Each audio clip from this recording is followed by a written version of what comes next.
Hi friends, welcome back to my channel. இன்றைக்கி நான் ஒரு ப்ரோட்டீன் ரிச் ரெசிபி தான் காமிக்க போகிறேன். தேவையான பொருட்கள் க்ரீன் கிராமு அண்ட் நெய், அப்புறம் எள்ளு, அடுத்ததாக நிலக்கடலைங்க. ஸோ ஒரு இரும்பு சட்டி எடுத்து நல்லா ஹீட் பண்ணிக்கிறேன். அண்ட் இதனால் நம்மளுக்கு இரும்பு சத்து கிடைக்கும் இல்லையா, அதான் இரும்பு சட்டி எடுத்துக்கிறேன். இதில் ஃபஸ்ட்டு பச்சை பயிரை நல்லா போட்டு வறுக்கிறேன். நல்லா வறுத்துக்கோங்க, வாசனை வர வரைக்கும். அடுத்ததாக நிலக்கடலை, அதையும் போட்டு நல்லா வறுக்கிறேன். நல்லா வறுத்துக்கோங்க. It takes some time. After that நீங்கள் எள்ளையும் கொஞ்சம் அமௌண்ட் எடுத்து ரோஸ்ட் பண்ணுங்கள், நல்லா ட்ரை பண்ணிக்கோங்க. இப்போ இதை ஒரு மிக்ஸி ஜாரில் ட்ரான்ஸ்ஃபார்ம் பண்ணிவிட்டு நல்லா கிரைண்ட் பண்ண போகிறேன். நான் நல்லா கிரைண்ட் பண்ணிக்கிறேன். ஸோ இதை நல்லா கிரைண்ட் பண்ணதுக்கப்புறமா நாட்டு சர்க்கரை, அப்புறம் அதில் தண்ணி கலந்து இது ஒரு பாகு காய்ச்சணுங்க. ஸோ அந்த கன்சிஸ்டன்சி ரொம்பவே முக்கியமானது.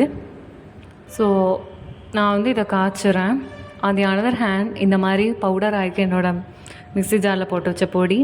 அப்புறம் இப்போ இந்த பாகு கம்பி பதம் வர வரைக்கும் நல்லா காய்ச்சணும், பபிள்ஸ் வரணும், கம்பி பதம் வரணும்.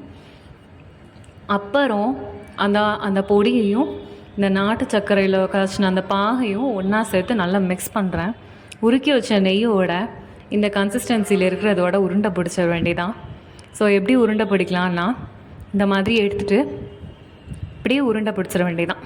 பாருங்கள், இப்படியே நம்ம உருண்டை பிடிச்சா அழகாக வரும். ஸோ ஸ்வீட்டாக இருந்துச்சு, டேஸ்ட்டாக இருந்துச்சு, அண்ட் நல்லாயிருக்கும். நீங்களே ட்ரை பண்ணி பாருங்களேன். இது ரொம்பவே ஹெல்த்தியான ஒரு ஸ்நாக்ஸு ஃபார் அடலசன்ட் கேர்ள்ஸ். அப்புறம் நிறைய பேருக்கு இது ரொம்ப பெனிஃபிஷியல்.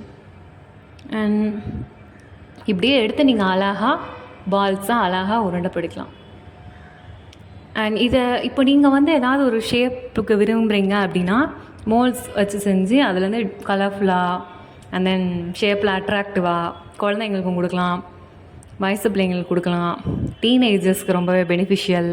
ஸோ கண்டிப்பாக அவங்க எல்லாருக்குமே ப்ரோட்டீன் ரிச்சான இந்த லட்டு நியூட்ரிஷியஸாகவும் இருக்கும், ஹெல்தி ஸ்நாக்ஸாகவும் இருக்கும், அவங்களுக்கு விருப்பப்படுற சாப்பாடாகவும் இருக்கும். So snacks ready. Thank you for வாட்சிங்.